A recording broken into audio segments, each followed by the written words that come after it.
Can you? Ladies and gentlemen, if you are following me, then shout out to you. But if you are a main follower of this YouTube channel, you're probably wondering how I got 6 right, considering I tipped the Rabbitohs in my video last week, and I have to put my hand up. I did change my tip prior to kick-off. Thursday morning, I had a feeling I couldn't go with them. I just looked at the forward packs. The Rabbitohs were missing too many players coming off a 5-day turnaround. I bitched it. There's no other way to put it. I became an absolute cat, and I did the Daly Cherry Evans backflip. So that's why we're sitting at 6 out of 8. So look, if you want to count it as 5 out of 8, then you can, but I'm not, because this is my video, and I'm a genius. But ladies and gentlemen, before we get into our round 3 tips, make sure you smash that like button if you have not already, and you're going to enjoy the video. Drop your round 3 tips down below. I can't believe we're already at round 3. The amount of storylines already this season, it's absolutely insane. And of course, if you haven't already, please subscribe to the channel. We're on the road to 5K. Be a part of it, be a part of the journey, and yeah, let's get straight. Kicking off with Thursday night footy, one of the game's most personal rivalries. The Manly Sea Eagles return after their round 2 bye to host the Parramatta Eels at 4 Pines Park. Manly remain on top of the ladder for the 4th week in a row. The Tony Seeps era off to a flying start, 2 weeks on top after the preseason challenge, and now back-to-back weeks on top after the thumping of the Bulldogs. The Eels starting the season 0-2, should be 2-0. They have blown both of their games, and unfortunately, I think they're sticking with that O next to their name. I think the Manly Sea Eagles, with the return of Josh Schuster, gives that side a huge boost. Cooper Johns was decent, but Josh Schuster is going to add a whole new level of attack. It'll also be interesting to see if Tommy Turbo decides to return to 100%, because in that first game against the Bulldogs, he didn't even get out of first gear, so it'll be interesting to see how he plays. Manly are flying high, their confidence is high, they're coming off 10 days to prepare for this one, back at home in front of the 4 Pines faithful. The Parramatta Eels coming in on a short 6-day turnaround, and I think Manly will be too good for the Eels. I think as long as they can keep them in the middle, they have the class with Daly Cherry Evans, who had a career best game in round 1, and they have the strike outside. Manly have a great record over the Eels at 4 Pines recently, besides that last game, but that was some other situation. Manly to get the win to kick off round 3 over the Eels. Moving into the 6 PM Friday game, this one on paper should be a pretty hard tip, because the Newcastle Knights put on one of their bravest ever performances this past weekend. However, no Ponga, no Brayley, no Saifidi. I'm going with the Dolphins to get the job done. The Dolphins are going to be 3-0. The Knights are probably the weakest side they're going to face out of the 3 on paper.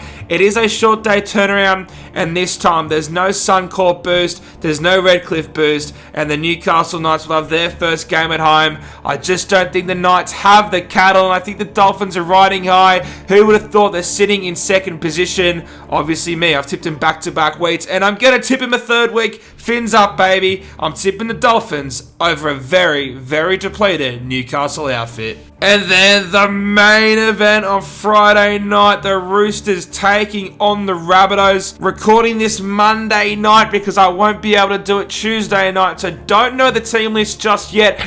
But Radley and Maria Hargraves are expected to play. The Rabbitohs, Totola is expected to play. But honestly, you could chuck the reserve grade sides out of this. Is going to be one of the games of the year. The first time these two sides meet since Sin Bin Sunday at the new football stadium. It's going to be absolutely hectic. I will be there. And ladies and gentlemen, I am tipping the South Sydney Rabbitohs. Ever since the Roosters have won that 2019 premiership, I think they've only beaten the Rabbitohs one time, and that was the opening of the new football stadium where Cameron Murray was knocked out in the first minute. I think the Roosters have been very, very shaky. The Rabbitohs weren't that impressive last week, only really hanging in the game because Penrith couldn't figure out a way to score, but I guess that is credit to the Rabbitohs defense. The Rabbitohs have just impressed me more, and I think they can get the job done. They have an 8-day turnaround compared to the Roosters 6. So I'm tipping the Bunnies. If this is a game of footy, then it could be close, but when these games turn into absolute brawls, as we've seen over recent memory, the Rabbitohs just are able to find a way to grub themselves to victory. Saturday kicks off with the Titans hosting the Storm. The Titans will be very, very disappointed with that performance. So will the Melbourne Storm. The Storm were already the most depleted side in the competition. I don't think they're expecting anyone to return, and they lose Nelson Asafa-Solomona. But I can't go past the Melbourne Storm against the Gold Coast Titans. The Titans probably should have gone on to win that game against the Dragons. A pretty embarrassing way for them to lose it. And I don't want to go against the Melbourne Storm, let alone just back-to-back weeks. But also, they were absolutely embarrassed at home by the Bulldogs. This could be one of those situations where we just have to back the master Craig Bellamy, as we do for Wayne the past 2 weeks.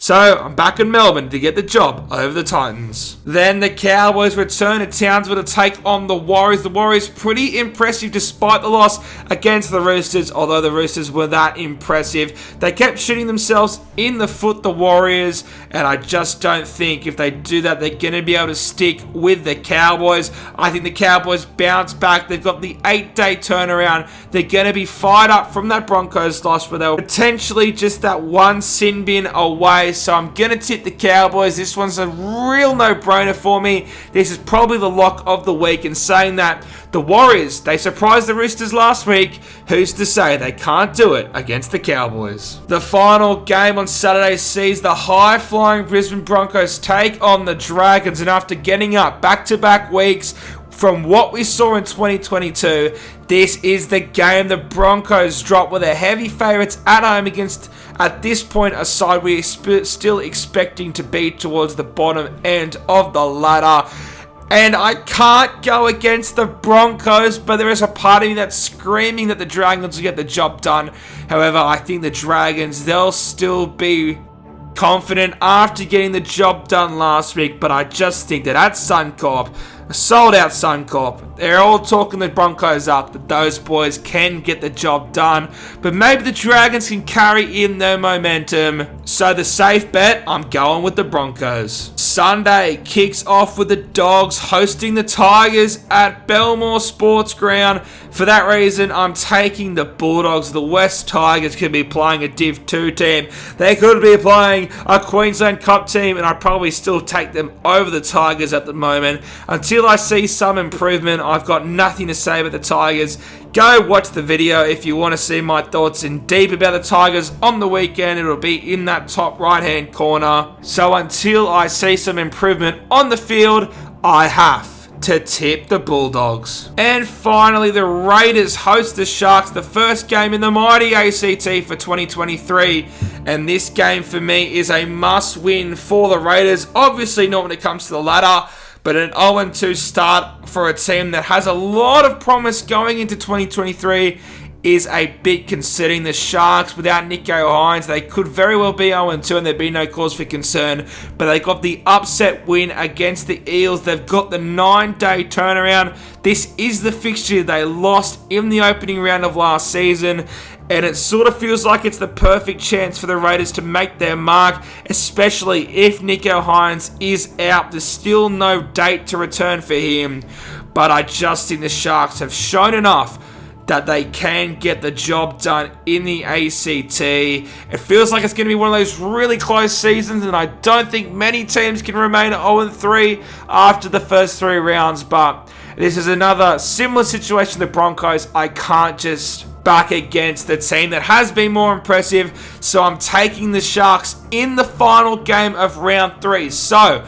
there are my tips. Manly over the Eels, Dolphins over the Knights, the Rabbitohs over the Roosters, Storm to beat the Titans, the Cowboys lock them in against the Warriors, the Broncos to defeat the Dragons with no confidence in the world, the Bulldogs to defeat the Tigers with all the confidence in the world, and the Sharks with a returning Nicho Hynes hopefully to get the job done over the Raiders. Ladies and gentlemen, there are my tips for round 3 of this 2023 NRL season. Drop yours down below. Do you disagree with me or do you agree with me? That would be a first. But ladies and gentlemen, if you enjoyed that video, smash that like button and subscribe if you have not already. We're on the road to 5K, so smash those buttons, baby, because we're almost there to the big 3, and I'll see you guys in the next one. And you will hear me every week when I